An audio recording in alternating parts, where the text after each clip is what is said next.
Women aren't the only ones seeking a better smile. Men seek cosmetic dentistry because they know other people judge you based on the appearance of your teeth. Steve Devane, a successful developer, had always been concerned about having slightly discolored teeth. Being a developer in front of people all the time, you know, I knew I couldn't change my face, couldn't change other things, but you know, I thought my smile was important enough for it to look better. Steve trusted his smile to Dr. Oppenheim. Would have never considered anybody else with his reputation. You know, I didn't do it just because he was in Thomasville. I did it because, you know, he's known as the best cosmetic dentist there is. Image was the deciding factor for Stevie Jordan as well. She grew up wanting to model. First she needed braces, then when her braces were taken off, she still had the problem of a missing tooth, something that had to be perfect before she could pursue her dream. I just couldn't wait. I was 15, you know, I had just got my braces off, and then I had this space, you know, god-awful space. Stevie went to Dr. Oppenheim hoping that he could give her the smile she longed for. It was a 2-week process and she was thrilled when it was over and her smile was beautiful. It was just finally over and I had a complete smile. She finally feels confident in herself and her smile, and she says from the beginning she felt comfortable with Dr. Oppenheim and his staff. From the time that my mom brought me here when I was 15, we just really felt like they embraced us with open arms, and he just really wanted to help me. Mary Bottrell feels she waited too long. She decided to get her teeth fixed after her daughter's wedding. She didn't even want to have her picture taken, and that was a real wake-up call for her. I mean, it really brought tears to my eyes to know that I could smile without being self-conscious. If you want to get out there and have fun again and not worry about your smile, because that's one of the first things people look at, is your teeth. I mean, it's been a long haul, but I don't want to go back to the way I was before. It's no accident that Dr. Oppenheim's patients are so pleased. He absolutely loves cosmetic dentistry, and he is a perfectionist. I study what a natural tooth looks like, and the variation of colors from the inside out, from the top to bottom. I use a paintbrush, and I've got a little palette of tints and opaquers, and I can just utilize those tints and opaquers and that brush just to create those little nuances and undulations and texture, and create the appearance of depth within a tooth. For Dr. Oppenheim, it's an art and a science he takes very seriously. And his advice to anyone who needs cosmetic dentistry is, do your homework. This is an important decision. I definitely ask to see the credentials. You know, see if they're accredited in any academy, to see what their training is, postgraduate training. And I'd ask to see photographs of his own work, and not just a photo album that you can purchase from a dental supply company. Finding just the right cosmetic dentist was very important to Christy Sumner. She had been in a car accident and was missing 3 teeth, 2 in the front and 1 in the back. She knew her dentist would have to be an expert, and she was thrilled to find Dr. Oppenheim. He was really nice, really sweet, and he told me he could do it and that I would be happy with the end result. He was right. Christy couldn't be more pleased. I like my smile a lot better than I loved my smile before the accident, but now I'm just very happy with my smile. Lisa Taylor also came to see Dr. Oppenheim because her teeth were damaged in a car accident. She initially had them fixed by another dentist and was never happy with the work. I needed new crowns because they'd been in there 20 years. Dr. Oppenheim also recontoured Lisa's gum tissue to make her smile more aesthetically pleasing. Lisa says after getting her smile makeover from Dr. Oppenheim, her husband noticed a big difference, not just in her looks, but in her personality. My husband to this day says I never saw my wife smile until I got this done. Danielle Cady also feels better than ever. She had been self-conscious about a gap in her front teeth, and she was concerned that just correcting the 2 front teeth would be noticeable.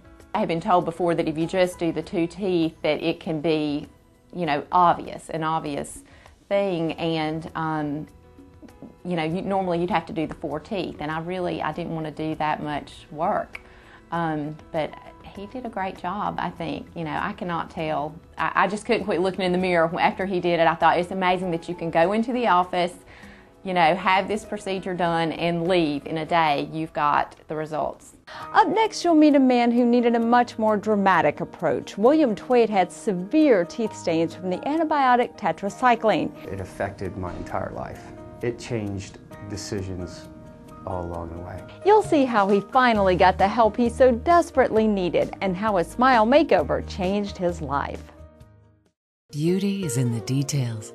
Designer fashion, classic architecture, and Oppenheim smiles. Don't travel to Manhattan or LA for world-class cosmetic dentistry. Stevie Lynn's smile is a custom designed by Dr. Thomas Oppenheim, winner of 10 consecutive international smile gallery competitions and 7 covers on the Journal of Cosmetic Dentistry. Visit our website at signaturesmiles.com. Dr. Thomas Oppenheim, setting the standard for beautiful smiles.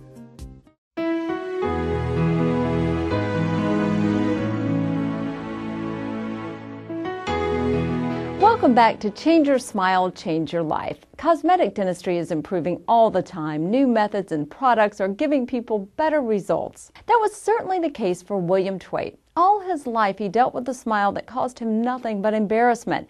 Then he met Dr. Thomas Oppenheim, a world-renowned cosmetic dentist who truly changed his smile and changed his life.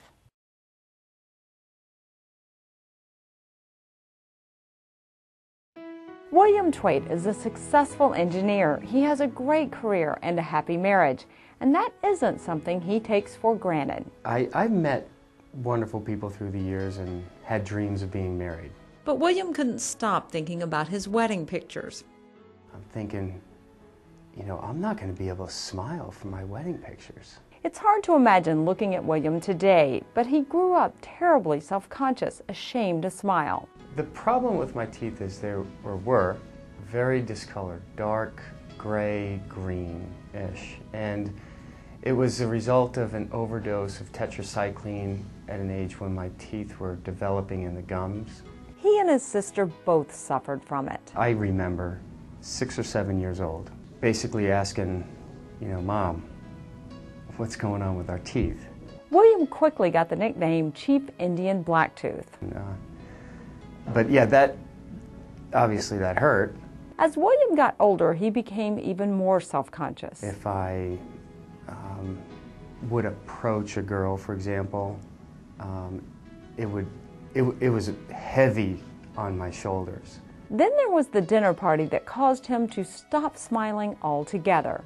And there were a couple people that didn't know me, and they had just approached the table, sat down with 8 of us, and we were laughing, and I smiled.